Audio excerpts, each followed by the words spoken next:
Find out what's going on and what it means with me, Dennis Prager, this morning at 11, right here on AM 560, The Answer.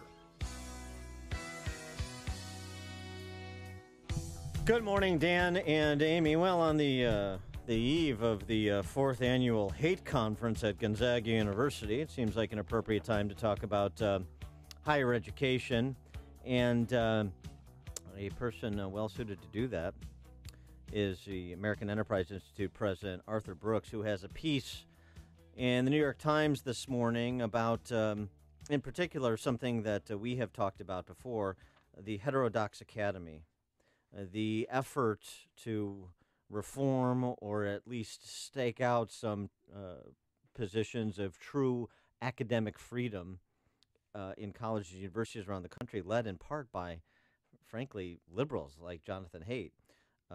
He of Yale. The question, I guess, is can what Jonathan Haidt and other academics are doing kind of across the philosophical divide to protect some colleges and universities as true open marketplaces of ideas, is it possible to succeed, or is higher ed too far gone at too great a cost, oh, by the way?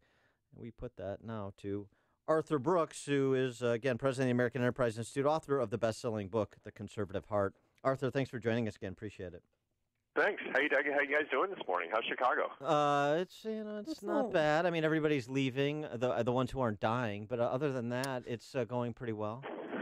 That sounds perfect. I just heard your traffic report. So if they're all trying to leave Chicago, it's going to take them a long time to get out. Well, yeah. Well, our infrastructure is crumbling too, so we got that going for us. So here's the thing: the effort by, as I mentioned, Jonathan Haidt, the effort by people like Jordan Peterson and the group he's putting together to essentially change the face of higher education and restore something with something resembling intellectual integrity and academic freedom. How optimistic should we be about the prospects of these initiatives? Well, it sort of depends what part of academia you're looking at. Where did you guys go to college? Where did Dan and Amy go to college? I went to excuse me. I'll go first. I went to the Harvard of the Midwest, University of Iowa.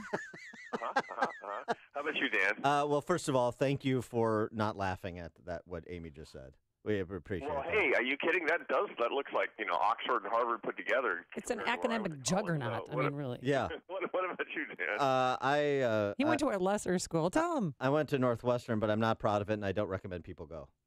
It's a great school. What are you talking about? Yeah, okay. Northwestern's fantastic. And by the way, so is the University of Iowa and all sorts of different places. So the problem with higher ed today is not uniform across all universities. There are a lot of state universities where you get a really good education. It's still pretty affordable, and it's sensible, where they're not putting up with all sorts of nonsense. University of Missouri, their problems last year and the year before, that was pretty unusual, especially for the Midwest. And that's one of the reasons, by the way, that their matriculation for the freshman class is down 35%.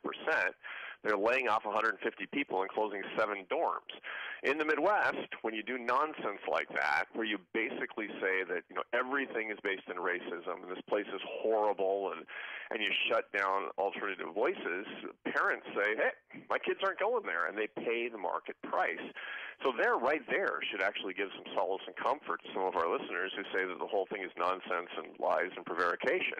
It's only really kind of a small part of academia that's gone berserk. Well, I mean, here, I don't know. I mean, we just in raw numbers, I don't know, the 3,000-odd institutions of alleged higher learning, we've probably covered stories of absurdity and berserkity at is that a word? No, it is now. I went to Northwestern. I can make up whatever words I want. That's right. Okay. At least, a sixth of them. And Heterodox Academy, which you cite in your piece, suggests that their research shows professors' ratio left to right 20 years ago was 2-to-1. Now it's 5-to-1. Yeah, that's right. So there has been certainly a movement to the left. And again, the key thing to keep in mind is, look, all of us have friends who are smart and nice, who are on the political left, and we don't even mind if they're teachers for our kids. The problem is when universities, especially at the really elite level, are more about actually trying to promote liberal values than they are about trying to promote knowledge.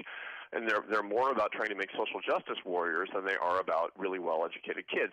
That's what we should worry about. And what I talk about in my piece is we have a tendency on the political right to focus on just the sort of crazy town cases, the stuff that happened at Mizzou, the stuff that happened at Middlebury College, where my colleague, Charles Murray, who works at the American Enterprise Institute, shouted down, it's ironic, they're shouting profanities at him during his own speech, holding signs that say, hate has no place here. I mean, and didn't they assault him, too? No, they assaulted a professor. And his faculty sponsor, who, by the way, was a liberal political science professor, wound up being assaulted by Antifa folks and sent to the hospital. And actually was hurt pretty seriously. And, that's the cases that we tend to focus on. But the real problem, as I see it in academia today, is that, when you look at these ratios, they're going 10 to 1 liberal to conservative, 20 to 1. That creates an isolating environment for people who think in a different way. And it reminds me, if you look back in the 40s and 50s, it was really, really hard for minorities, for Jews, for women to be successful in the academy because they didn't want too many of them. They wanted them just in a small minority, and there were no leadership positions for them. And it made, quite frankly, universities kind of lame in America. Universities got better when they became more diverse, and right now they have a big, big diversity problem in diversity of thought. So what, Ben Shapiro, we've had him on the show several times, used to work for Salem. He's heading to Berkeley today, and they're having extra protection and security for Ben Shapiro. I mean, Heather McDonald, anybody at Centerright at Berkeley. Yeah, well, they can't tell the difference. It's one of these deals where if you're so far left that you can't tell the difference between Ben Shapiro and Milo Yiannopoulos, then it just means that you're in sort of crazy land. And by the way, there are people who are so far right that they can't tell the difference between, Mitch McConnell and Bernie Sanders.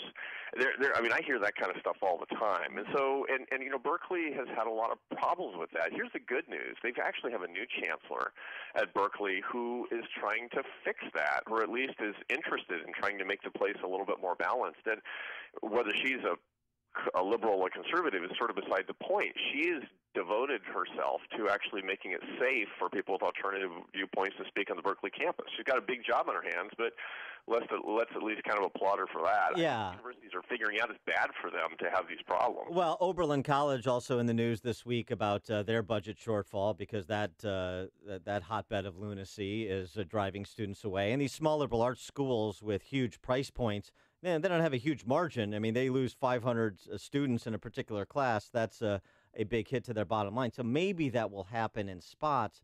But the flip side is the viewpoint of Amy Wax, for example, the University of Pennsylvania law professor. She says basically the Ivy League is unreformable. It should be defunded. It's got too much power and too much influence and is too kind of inside its own bubble, too isolated from accountability to be salvaged. Do you agree with that?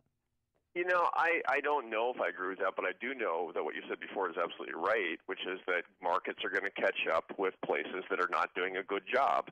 One of the beautiful things about the market system, it's not perfect, but one of the things that we know is that ultimately you have to balance out when you start paying the price. With the University of Missouri and Middlebury College and Evergreen State College and places like that are taking a huge hit to their matriculation, they're going to say, I guess we got to figure this out, and other places will get that signal as well. I feel bad. Look, I'm an academic myself. I taught in the academy for a long time before I came to AEI, and it's very, very isolating to be a conservative in academia. And it's getting worse right now because it's becoming actually dangerous to be a conservative in academia.